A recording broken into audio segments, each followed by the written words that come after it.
नमस्कार कास्तकार बांधवांनो, मी उदय लाड पुन्हा एकदा स्वागत करतो आपल्या सर्वांसोबतच्या यूट्यूब चॅनल शेती मित्र व्हिडिओ पाहणाऱ्या सर्व कास्तकार बांधवांच्या व्हिडिओमध्ये मनापासून खूप खूप स्वागत।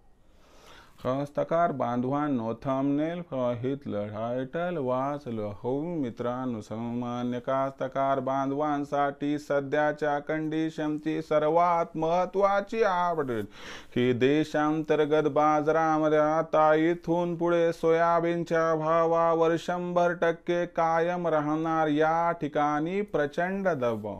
सध्याच्या कंडिशनची ही सर्वात महत्त्वाची अपडेट। आता इथून पुढे देशांतर्गत बाजारामध्ये सोयाबीनच्या भावावर 100% कायम राहणार। या ठिकाणी प्रचंड दबाव।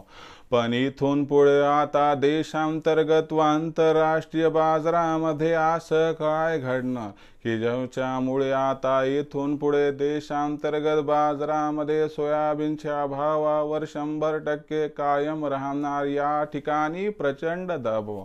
जर या सर्वात महत्त्वाच्या प्रश्नाचा आपल्या सर्वसामान्य कास्तकार बांधवांना या ठिकाणी जाणून घ्यायचं असेल सविस्तर आणि अचूक उत्तर, तर कृपया आपण सर्वांनी आता व्हिडिओ या ठिकाणी सुरुवातीपासून शेवटपर्यंत पाहावा। व्हिडिओ सुरुवातीपासून शेवटपर्यंत पाहत असताना आपल्या सर्वांना व्हिडिओ मनापासून आवडला तर जरूर व्हिडिओला लाईक करा। जास्तीत जास्त कास्तकार बांधवांपर्यंत व्हिडिओ पाठविण्यासाठी जरूर या व्हिडिओला इथं एकदा शेअर करा। सबस्क्राइब करून जरूर नोटिफिकेशन बेलला ऑल करा। याच्यामुळे येणारा प्रत्येक व्हिडिओ हा आपल्या सर्वांना या ठिकाणी सतत मिळत राहतो। तर बघा कास्तकार बांधवांनो, तुमच्यासाठी सध्याच्या कंडिशनची सर्वात महत्त्वाची अपडेट की इथून पुढे आता देशांतर्गत बाजारामध्ये सोयाबीनच्या भावावर 100% कायम राहणार। या ठिकाणी प्रचंड दबाव। पण इथून पुढे आता देशांतर्गत बाजारामध्ये असं काय घडणार, इथून पुढे आंतरराष्ट्रीय बाजारामध्ये असं काय घडणार की ज्याच्यामुळे आता देशांतर्गत बाजारामध्ये सोयाबीनच्या भावावर कायम राहणार। या ठिकाणी प्रचंड दबाव।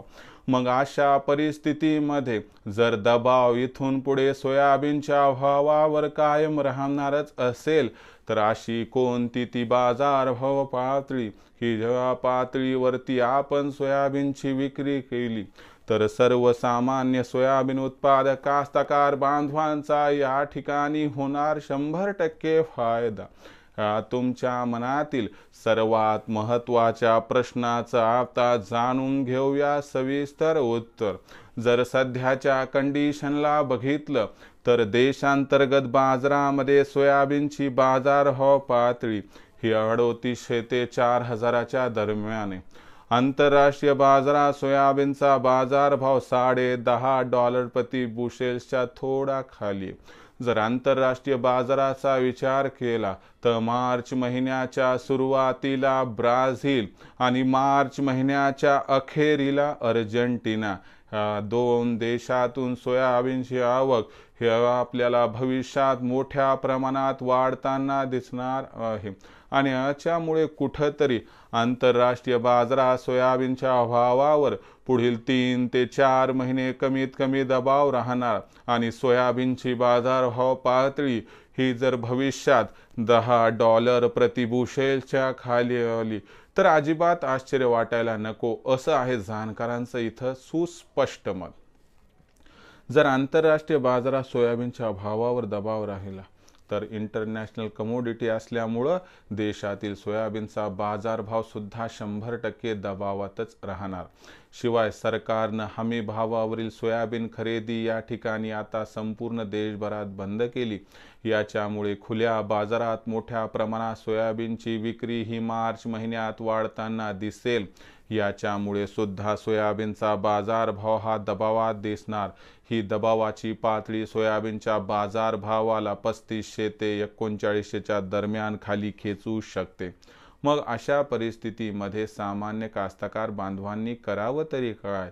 भविष्य हे उज्ज्वल नसल्यामुळे, भविष्य हे अंधकारमय असल्यामुळे आपण मिळेल त्या बाजारभावात सध्या सोयाबीनची विक्री केली आणि ओरिजिनल पावती घेतली तर भविष्यात आपल्याला या ठिकाणी भावांतर योजनेचा लाभ 100% मिळू शकतो.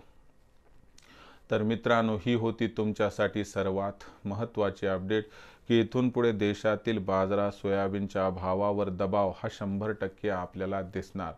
भविष्यात देशातील बाजारात सोयाबीनची बाजारभाव पातळी ही कशी राहणार याबद्दल अधिक अचूक माहिती प्राप्त करण्यासाठी पाहत रहा आवडतं यूट्यूब चॅनल शेती मित्र. व्हिडिओ हा आपणास आवडलाच असेल त्यामुळे यास लाईक करा. जास्तीत जास्त कास्तकार बांधवांपर्यंत व्हिडिओ पाठविण्यासाठी नक्की शेअर करा. सबस्क्राईब करून नोटिफिकेशन बेलला ऑल करा. याच्यामुळे येणारा प्रत्येक व्हिडिओ हा आपल्या सर्वांना या ठिकाणी सतत मिळत राहतो. तर मित्रांनो, अशाच एका नवीन व्हिडिओसह मी आपला मित्र उदय लाड आपल्या सर्वांच्या आवडत्या यूट्यूब चॅनल शेती मित्रवर आपणास मिळत राहील. तोपर्यंत माझ्या प्रत्येक शेतकरी मित्राचे आणि कास्तकार बांधवाच्या आजच्या व्हिडिओमध्ये मनापासून पुन्हा एकदा खूप खूप आभार.